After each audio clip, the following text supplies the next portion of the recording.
So the first thing I want to do is check how quickly this car goes. So I'm going to put this in sport mode and I'm going to launch it. Oh, it is quite brutal. BYD claims this will do a 0 to 100 in 4.5 seconds. It produces a mammoth 523 brake horsepower and an even more insane 690 Newton meters of torque. That's far more power than a BMW M4. Frankly, this acceleration was absolutely brutal. You have to experience it to really know about it. I think they call it a pure performance SUV for a very good reason.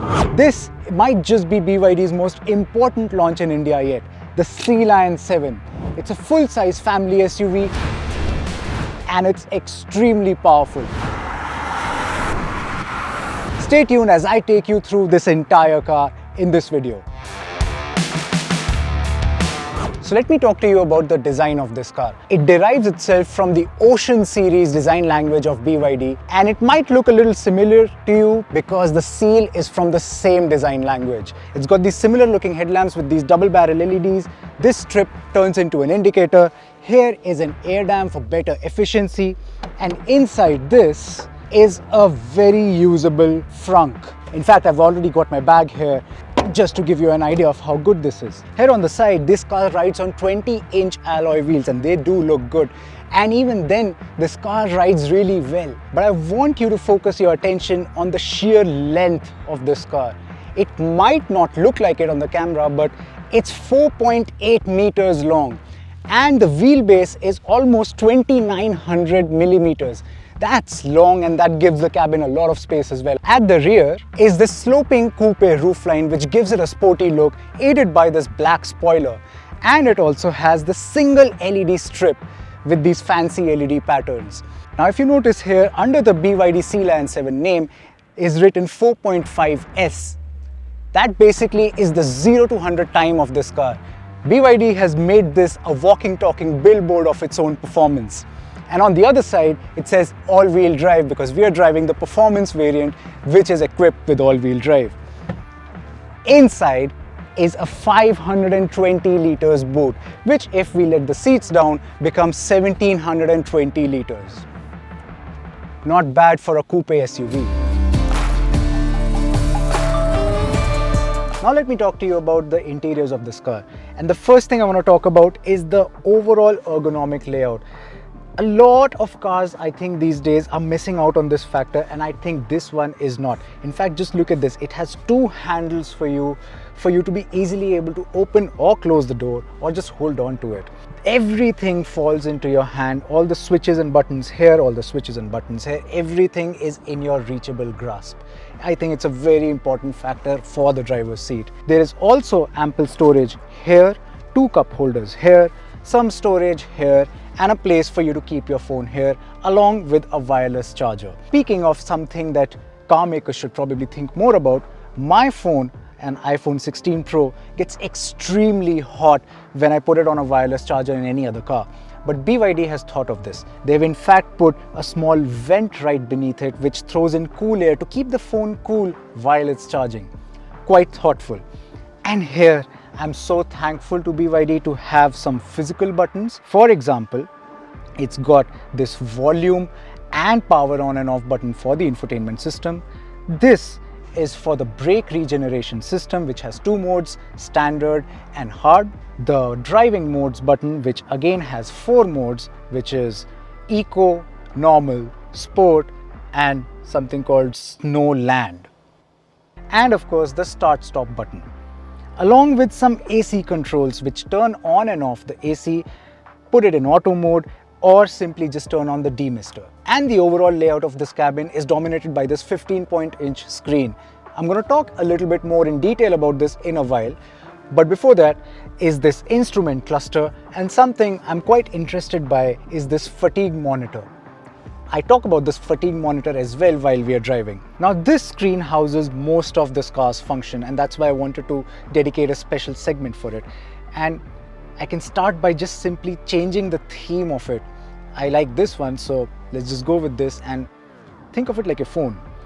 I can open or close the trunk, lock or unlock the car. There are buttons for it separately also. Apple CarPlay is right here, and there is a function where you go into the settings, you can change the audio. About the audio, by the way, this car has a 12-speaker dyno audio system which sounds fantastic, and you can really customize it. You can customize its surround system, make it focus towards the driver or the rear passengers, or just make it a whole system throughout the car. You can also change the modes of this dyno audio sound: acoustic, dynamic, soft speech. I've personally kept it at dynamic. You can also change the ADAS settings, and I'm quite happy about this because this car has a lot of ADAS functions and you can turn them off individually if you like. You can even monitor how the energy management of this car has been, change the regenerative braking mode of the car. In fact, there's a whole lot of things that you can talk about within this system. And you can make the orientation of this as vertical. Except when you want to use Apple CarPlay, because within Apple CarPlay, if you want to change it into a portrait mode, it will not switch.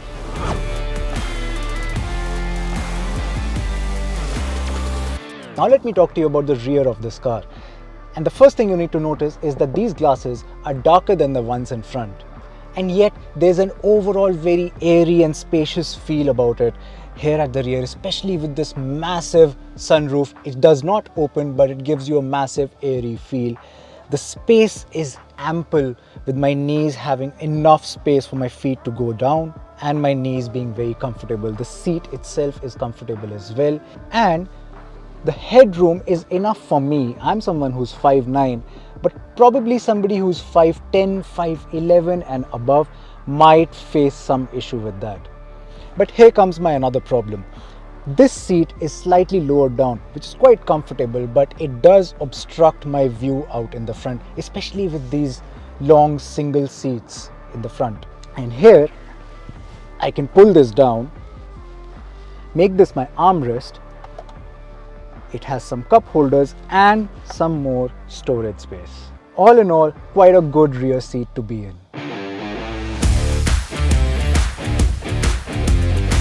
The motors in this car will spin at 23,000 RPM. For reference, a Porsche Taycan's motor spins at 16,000 RPMs max. Now, being a performance SUV does not mean that they've skimped on comfort at all. In fact, I really like the ride of this car. I really love the way it goes over potholes. The suspension is extremely pliant. In fact, it's so pliant that I sometimes feel that the body roll is a little bit too much and the steering loses its feel at higher speeds in corners. But it is a family SUV after all, with an extreme amount of performance. I am not complaining. I love the ride. I love the way it quickly accelerates. I love all the gizmos that are around here. And these seats are extremely comfortable. They keep you in your place. I don't think you'll get tired in even long distance journeys. The cushioning is just about right. The touch of the steering is extremely nice. It's got this soft wrapped around leather material, and which has got this soft touch material all over the dash as well. Now, being an electric vehicle, it's important to ask, what is its range? BYD, as we know, are probably the leaders right now with respect to their battery technology and the range that their cars give. And this one's no less. BYD claims a range of 567 kilometers from an 82.56 kilowatt hour battery. And these are the LFP battery, which BYD names as the Blade batteries. Now, something interesting that somebody from BYD told me yesterday was that this is a low voltage LFP battery. The advantages of which are that this is 6 times lighter than regular batteries. It also charges faster and has a 15-year lifespan. Essentially, you're not going to be changing the battery for the lifespan of this car. One of the biggest concerns that I know a lot of EV owners have. Now, a very interesting thing on this car is this fatigue monitor system, which is this small camera sort of a thing, which is basically just constantly looking at me while I'm driving. And what it does is this: regardless of whether I'm wearing these shades or not, it tracks my eyes and my face to find out whether I'm tired, whether I'm actually paying attention on the road or not. In fact, I'm going to show you something. I am going to look at the speedometer for a few seconds, and look, it says please focus on driving. I know a lot of cars have these fatigue monitor systems, but I think this one's the quickest to react that I have experienced so far. And it's been doing this all day. Every time I look around a little bit somewhere, it starts beeping and it tells me that I need to focus myself on the road. At first I thought it's a bit intrusive, but over time I realized that it's not really intrusive. In fact, it's just a healthy and subtle reminder that driving is a serious business. And now that I'm in the city, I'm no longer in the mood for performance driving. So I just turned this into either eco or normal mode, and this becomes an extremely normal car to drive. I've still got ounces of power. All I need to do is put my foot down and the car will still dart ahead. But now it's no longer as aggressive, and it's actually an extremely smooth drive performance now. Now, in all the time that I've been driving this car since morning, I am hard pressed to find anything wrong with the way it drives. It's extremely fast, it's very comfortable, it's very smooth. Granted, it's not going to blister lap times at a circuit, but I don't think that's what this car is meant for. This car is meant for you to have a great time while you're driving it and still remain extremely comfortable. In fact, the one drawback that I have uncovered in this car is the rear visibility. The coupe design means that the rear windshield is extremely small and I can barely just see out of it. There are thick pillars on the side and the glass is extremely small. So most of the time I'm just guessing what the vehicles behind me are doing. Now, talking about comfort, we're driving on this fairly bad piece of tarmac, and I've observed that at low speed on bad road, the cabin tends to jiggle about a bit. In fact, you can probably notice how I am moving around left and right as we traverse through this bad piece of tarmac. And I think that's to do with the way the suspension is tuned to manage its weight. And so far, that's the only bit of downside that I see in the overall ride quality of this car. So, I think that this BYD Sealion 7 is a brilliant car. It's got a lot of space, it drives well, has more than enough power, and has tons of features. So, I've given you all the facts and figures of this car that you need to know, except for one. And that is its price. And that's because at the day we were shooting this car, we didn't know the price of it. But on the day this video is being released, BYD will announce the price of this car. So why don't you tell us in comments what is the price of this car and what do you think about the BYD Sealion 7? And subscribe to the evoIndia channel and stay tuned for more such videos.